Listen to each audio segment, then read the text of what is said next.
Salam saudara terkasih dalam Yesus, salam jumpa pada renungan harian Embun Pagi. Hari ini pada awal bulan April kita akan mendengarkan firman Tuhan, sehingga firman ini akan menuntun kita untuk menjalani setiap hari-hari kita. Oleh karena itu, sebelum kita mendengarkan firman Tuhan, kita bersatu di dalam doa. Damai sejahtera Allah yang melampaui segala akal dan pikiran, itulah yang memelihara hati dan pikiranmu dalam Kristus Yesus Tuhan. Amin. Saudara terkasih, firman Tuhan untuk kita hari ini diambil dari Maliaki 1 ayat 6. Dalam bahasa Batak Angkola dikatakan, "Didok Tuhan namar kuasoi matuak kamalim, dipasangap anak ma amana, jadi dipasangap na poso matuanna, amang mudu au, biasi nada dipasangap hamu au, tuan mudu au, biasi nada dan biar hamu mide au, dipalayas hamu au, hape lain puluk musedo hamu menyapai, biamahe hami bain palayas konho." Dalam bahasa Indonesia, seorang anak menghormati bapaknya dan seorang hamba menghormati tuannya. Jika aku ini bapa, di manakah hormat kepada aku itu? Jika aku ini tuan, di manakah takutmu akan kepada aku itu? Firman Tuhan semesta alam kepada kamu, hai para imam yang menghina umatku. Tetapi kamu berkata, dengan cara bagaimanakah kami menghina namamu?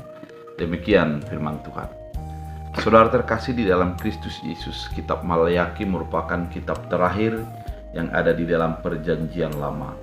Kitab ini mengingatkan tentang kudusnya peribadatan dan penyembahan bagi umat Israel pada saat itu, sehingga mereka diingatkan untuk selalu mengingat Allah dan menyembah Tuhan dengan segala kekudusan dan kebenaran. Saudara terkasih di dalam Kristus Yesus, ketika pada saat itu Maliaki mengingatkan kepada para imam. Imam adalah orang yang dituakan, yang dikhususkan untuk menjadi perpanjang tanganan umat, menyampaikan permohonan kepada Tuhan tentang penyucian. Dan juga imam adalah perpanjangan tangan Allah untuk menyatakan penghapusan dosa kepada umat. Oleh karena itu, banyak hal yang dilakukan oleh mereka, namun tidak seseluruhnya berkenan kepada Allah.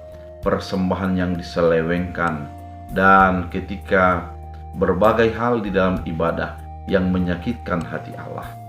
Oleh karena itu, pada firman Tuhan kali ini diingatkan bagi umat itu bahwa mereka harus menghormati bapaknya, menghormati tuannya.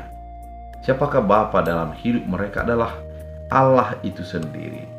Allah lah yang harus dihormati mereka, yang menjadikan Allah sebagai bapa mereka, yang memberikan segala kebutuhan, yang mengawal segala keinginan umat Israel pada saat itu.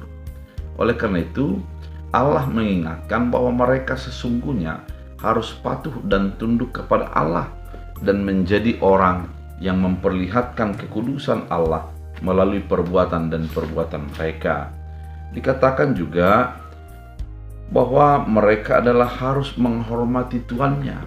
Mereka adalah sebagai hamba-hamba Allah yang harus menghormati tuannya. Tuhanlah yang menjadi Tuhan bagi umat percaya pada saat itu. Oleh karena itu, tidak ada alasan untuk menjadi menjauh daripada Tuhan, untuk menjadi menduakan Tuhan. Kehidupan mereka harus secara total bersembah dan bersujud di hadapan Allah, memperlihatkan ibadahnya yang suci dan luhur itu untuk menjadi memuliakan Tuhan, kemudian memberikan secara total ketundukan hati, perbuatan dan pikiran kepada kehendak dan keputusan Allah. Saudara terkasih di dalam Kristus Yesus, firman ini mengingatkan kepada orang Israel, mengingatkan kepada kita bahwa kita harus tunduk dan patuh kepada Allah. Jangan menjadi mendua hati, namun harus menjadi patuh kepada keinginan dan keputusan Allah. Biarlah firman ini menjadi mengingatkan kita bahwa Tuhan adalah Bapa kita. Tuhan adalah yang menjadi Tuhan kita, yang seharusnya melakukan kekudusan, kebenaran, dan bertanggung jawab sepenuhnya kepada kehendak dan keinginan Allah. Biarlah firman Tuhan menguatkan kita untuk menjadi hidup sebagai anak-anak Allah dan hamba Allah. Biar firman Tuhan menjadi kekuatan. Kita berdoa. Terima kasih Tuhan Yesus atas firman, mengingatkan kami bahwa kami adalah hamba, bahwa kami adalah yang menjadi anak-anak Tuhan, yang selalu memperlihatkan kekudusan Allah. Biarlah perkataan kami, hidup kami sepenuhnya menjadi mengandalkan Tuhan. Biarlah firman-Mu menjadi berakar, berbuah, bertumbuh. Dalam Kristus Yesus. Amin. Tuhan Yesus memberkati.